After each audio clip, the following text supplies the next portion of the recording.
Okay, so this is our History and Computing workshop on Screencasting and Teaching. I'm Sean Courage, and I am your friendly neighborhood computer coordinator.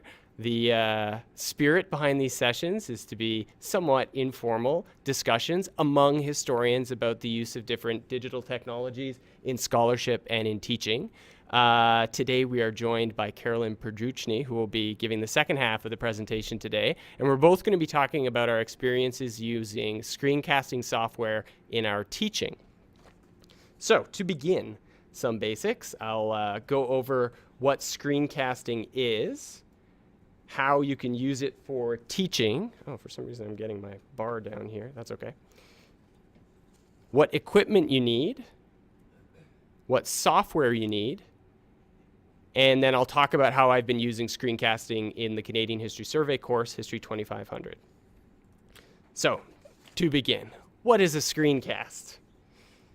In its basic form, a screencast is a recording or a broadcast of a computer screen. It can include an overlay of audio from someone who's presenting, and it could also include both audio and video. But neither of those are mandatory. You could do a screencast that is just simply a recording of your screen for some reason if you wanted to show something without any audio or any video. Okay, so audio or video. It's used commonly for tutorials and instructional guides online, especially for teaching you how to use other forms of software. And libraries at universities use it often to produce tutorials for how to use library resources, finding books and articles. They're also incredibly popular in video game Let's Plays. So someone plays a video game and then talks over it as she or he plays it, or sometimes has a small picture-in-picture window of the player playing the game at the same time. They're used for seminars. And they're used for lectures as well. And Carolyn will speak more specifically about lectures. Now, there's a number of ways that I think that we can use screencasting for teaching. And in fact, I know we can because people do it all the time. And these are some of the primary ones that I think we can use. But there are a lot more ways that screencasting can be used for teaching than I think we've even come up with yet. But this is a list that I came up with. So the first is lectures, a sort of one-to-one replacement of the in-class lecture. And this is really common in online teaching. It's a screencast of images or a PowerPoint slide deck with audio or audio and video of the instructor as she gives the lecture. Another way that screencasts are used in teaching is in an online seminar, and this can be in the form of a live screencast, so not a pre-recorded screencast, but a screencast that's being broadcast on the internet with multiple participants. So the most common tool that can be used for this is Google Hangouts, and I'll talk about that in a minute. But you have students who are in a video chat with the instructor who's able to share her screen with the students to be able to give a mini lecture and then discuss a topic, or to demonstrate something up on the screen before switching back to her video to be able to discuss with students in an online seminar.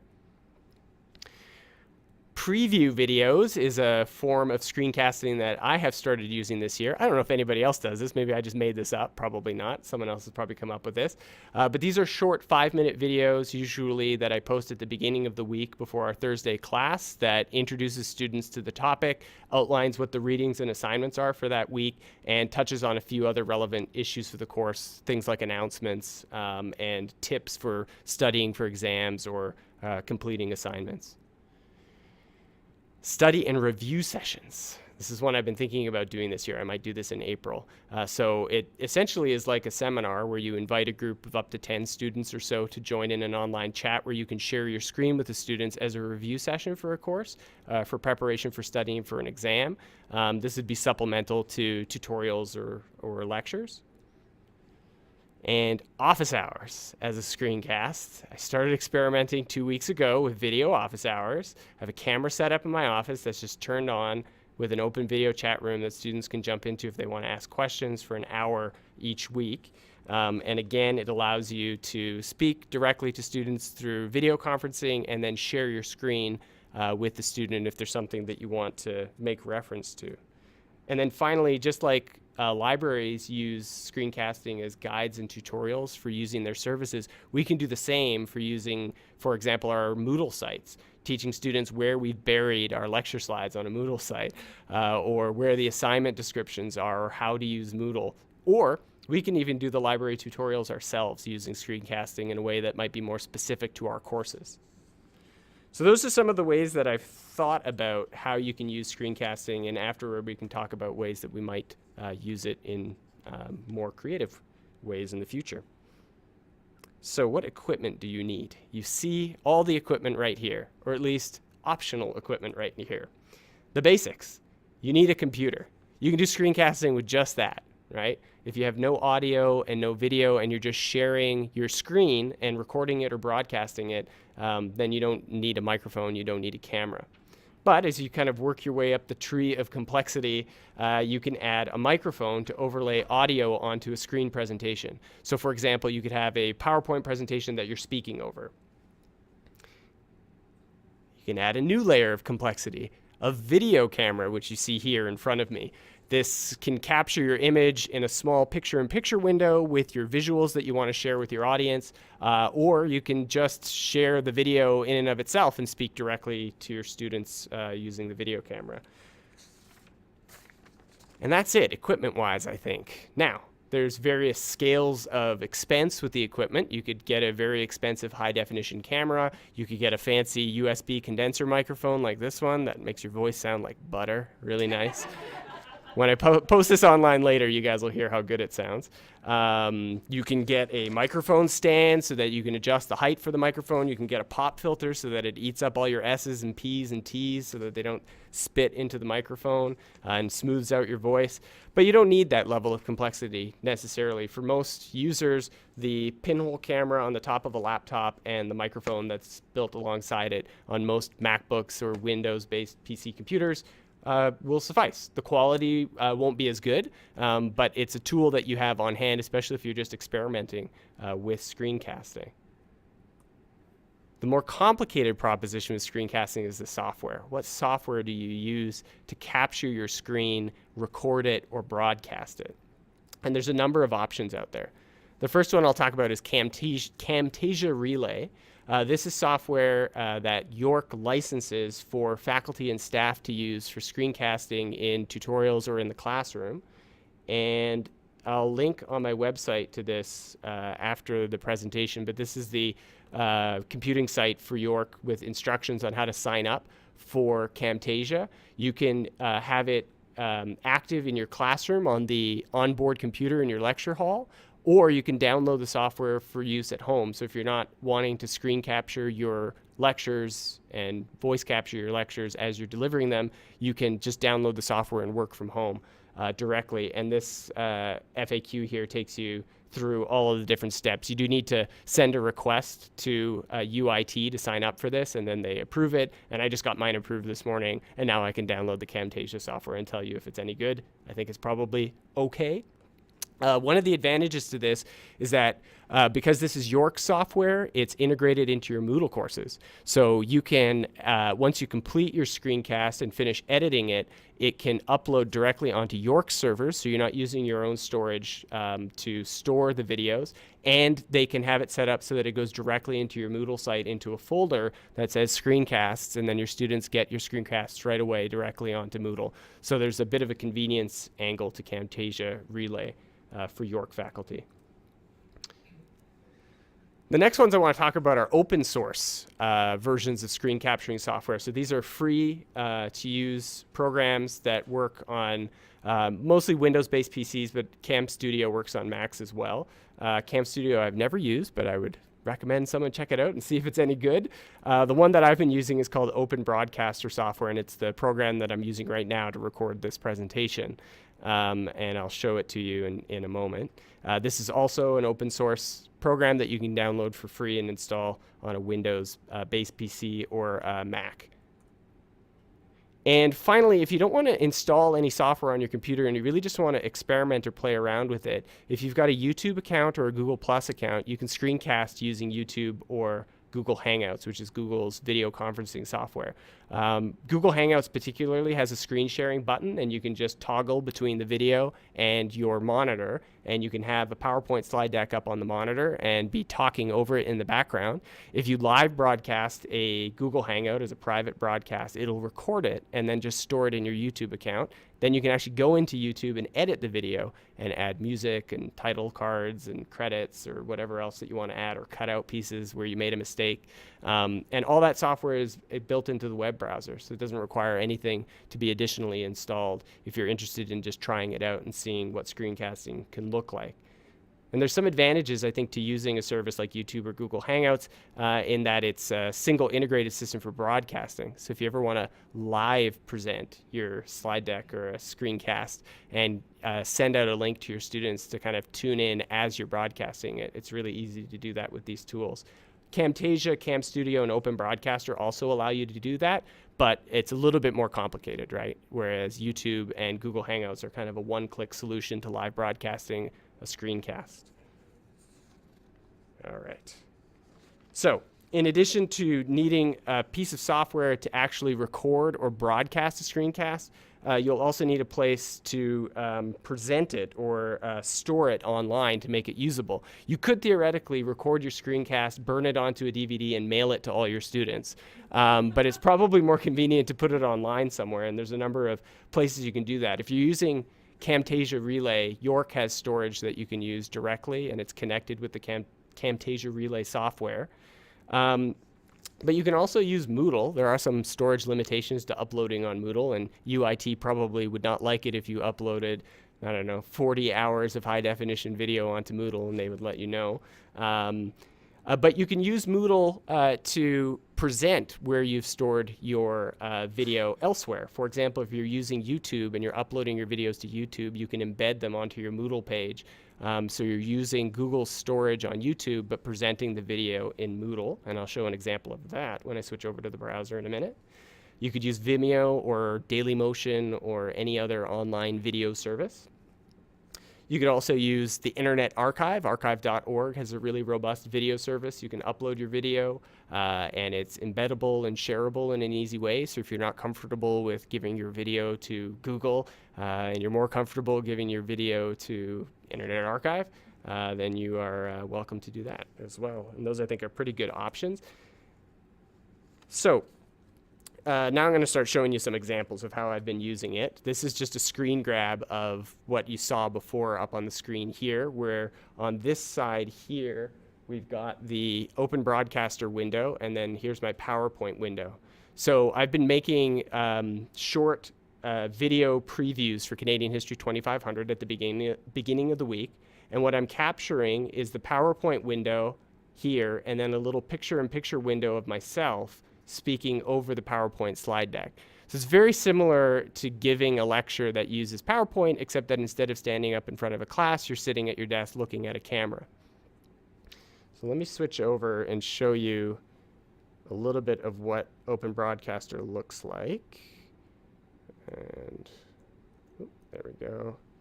Escape. Okay, so what you get with this is in here, your list of sources. So this is where you add all the things that you want to record. So on my list of sources, you can see I've got the monitor that I'm capturing. So that's everything that's on my screen.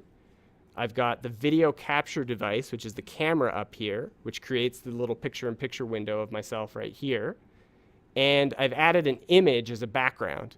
So this is this cool psychedelic computery looking image that I threw up in the background to make it look a little bit nicer.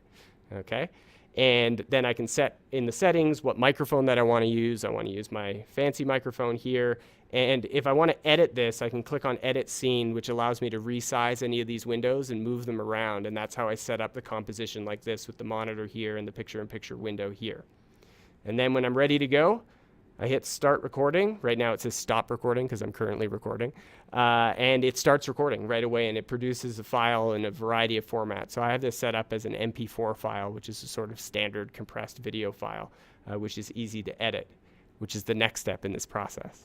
So I record myself giving the PowerPoint, a short PowerPoint slide deck presentation, which is a preview for that week's topic for class.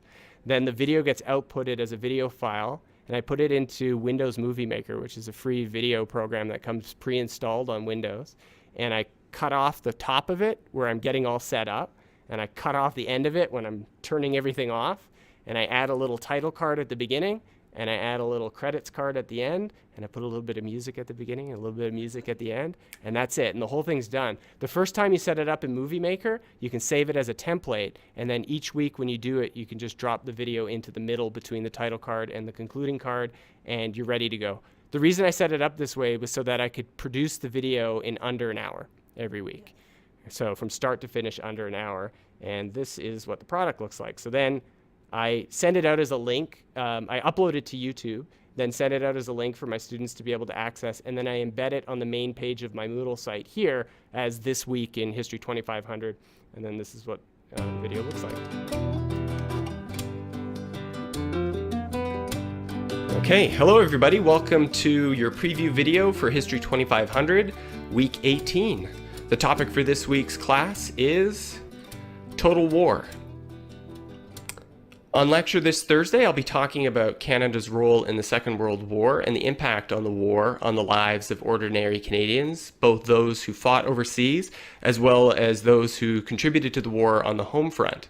So we'll be taking a similar approach to how we examined Canada's role in the First World War, looking both at the military history and the social history of the war. In many ways, the Second World... All right, this is interesting for people who are in History 2500, less interesting for you guys. A couple things that I'll highlight here. I've been uploading the videos in high definition.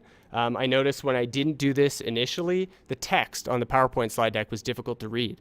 And the audio quality declines when you don't upload in high definition.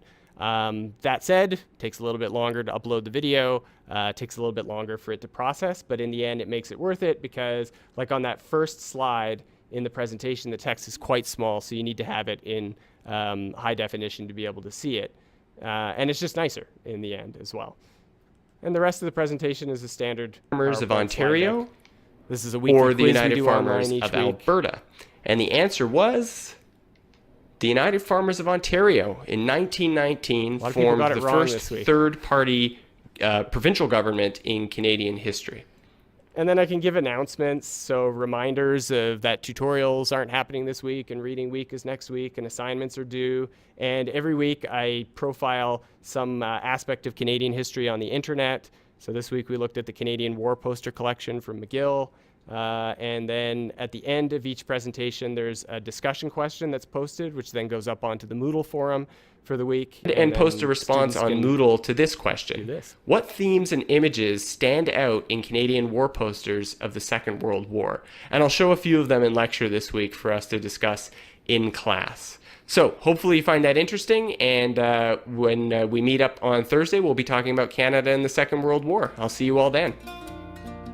And then that's it. That's the video. Try to keep it to about 5 minutes. I did one at the end of last semester where I gave tips for the exam, which was about 12, 13 minutes long. So sometimes they can get a little bit longer. But that's about the standard situation. You can also post them on Twitter. So we use a course hashtag here. And then the nice thing about the YouTube videos is they're embedded in the Twitter stream. So you can just watch them in the stream instead of having to go to a separate page. So that's what I've been doing with screencasting preview videos. The other thing I've been doing is video office hours, which I'll talk about briefly and explain how that works. So I realized that all students at York are eventually going to get moved over to Google Apps. So they're all going to de facto have Google accounts, which then will allow us to use Google's web services that have a lot of advantages for file sharing, collaborative work, and video conferencing. So what I do is I go into my Google Plus profile using my Gmail account, and I set up an event. So on the side panel here, under events, you can create an event, and I set up an event that has a Hangout, which is a video chat. And each week, there's an event for History 2500 and my Toronto History course called Office Hours, and the date. Students get an email sent out to their on Moodle, so a Moodle announcement goes out. The event is public but unlisted, so you can't search for the event and you can't access it unless you have a direct link. And because I send the link out over Moodle, it only goes to my students unless for some reason they decide to share it with the world. Thus far, that has not happened. Don't do that. And when the event goes live, which will be at 10:25 tomorrow, a button will appear here that says Join Video Hangout. And so when students go to this page, they click on that button, they'll enter into a video chat room where I'm sitting at my desk, sometimes talking to another student who's come for live office hours, but usually just sitting there doing nothing, as most of us do during office hours. And then I can start talking to the student and doing a regular office hours. This, I think, has a lot of advantages for students who commute. When coming up to campus for office hours, especially on a day when you don't have other classes, isn't always worth the time or the expense. I've had 3 students use it so far in 2 different sessions that I've done it, and I'm hoping to see some more uptick as we go along. All right, so I'm going to jump back into the slide presentation to conclude things today.